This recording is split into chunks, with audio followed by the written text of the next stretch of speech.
Bonjour, aujourd'hui nous allons voir comment réaliser des transitions.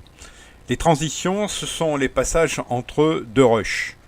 Soit on laisse les rushs côte à côte, avec quelquefois des transitions qui ne sont pas très heureuses, comme celle-ci par exemple. Vous voyez, on passe d'un univers un peu sombre à un univers un peu éclairé, trop éclairé. Donc c'est un peu gênant, surtout pour l'œil et pour celui qui regarde, le spectateur. Donc on va essayer de faire quelque chose d'un petit peu plus doux, de façon à ce que l'œil ne soit pas agressé au moment du passage.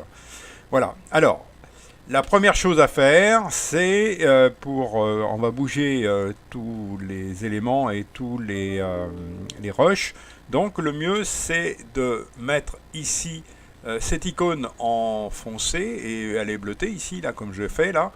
C'est le réajustement automatique. C'est-à-dire que si je bouge un rush, tout ce qui est derrière suit. D'accord? Voilà.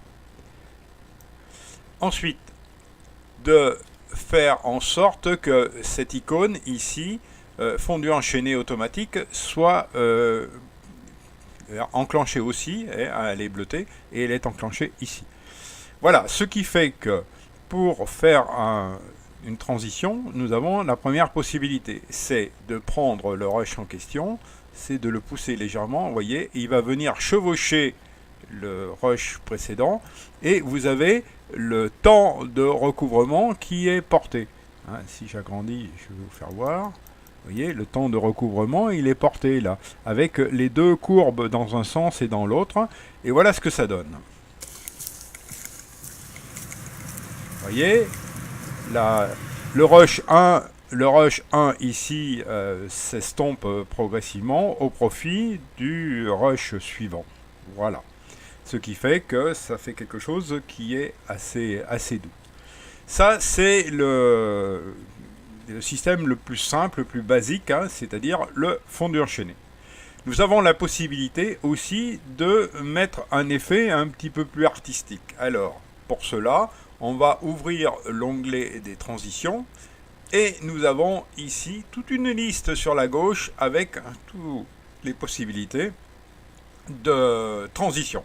Et quand vous passez sur les icônes qui sont à droite, ici, vous voyez les effets produits. Voilà.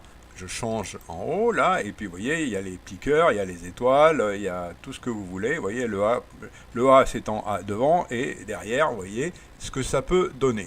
Voilà, vous avez les passages, les portes qui s'ouvrent et les fenêtres un petit peu particulières. Vous voyez, ça, c'est toutes les transitions un petit peu artistiques. Alors, je vous invite, certes, elles existent, c'est une possibilité, mais attention de ne pas en abuser. Ce n'est pas une très bonne chose d'en avoir de trop dans votre film. Là, ce que vous pouvez utiliser, c'est principalement lorsque vous faites des grosses transitions, c'est-à-dire vous avez toute une série de rushs qui sont à l'extérieur, et puis d'un seul coup vous passez à l'intérieur. Là, c'est bon de faire une transition ou quelque chose comme ça. Ou alors pour l'arrivée des mariés ou des choses comme ça. Mais faites attention, c'est un peu gênant au bout d'un moment. D'accord? Bon, je vais vous faire voir comment on fait pour poser cette transition. Je prends la première et la plus simple, qui est ici. Je fais un clic gauche dessus, vous voyez, elle est sélectionnée, et je vais pouvoir descendre.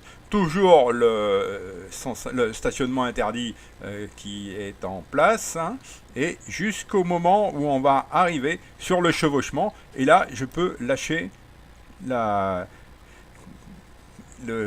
on appelle ça, l'icône. Et j'ai ici une fenêtre qui s'ouvre et qui est une fenêtre qui va me demander si je suis d'accord sur le réglage initial, et je peux changer, je peux faire varier l'ouverture et dans le sens des aiguilles du monde, l'inverser et ainsi de suite, et l'angle du contour progressif qui peut être changé ici. Voilà. C'est c'est très simple, c'est basique, et toutes sont dans la même série, vous pouvez les faire, et vous aurez toujours une fenêtre qui s'ouvre avec les possibilités de réglage. Voilà, je ferme, et on regarde ce que cela donne. Voilà, vous voyez ce que ça donne.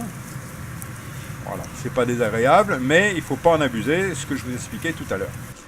Si je veux supprimer l'ensemble, Voilà, je clique de nouveau sur l'icône. Vous avez vu, j'ai cliqué sur l'icône gauche et je vais ici et je peux la supprimer. Vous voyez, la transition a été retirée. Voilà. Faites ça, si vous voulez le retirer, agrandissez au maximum de façon à ce que vous puissiez cliquer, parce que des fois on a du mal à pouvoir cliquer, vu que l'on n'a pas trop de place pour mettre la souris qui confond avec une autre icône. Voilà la possibilité.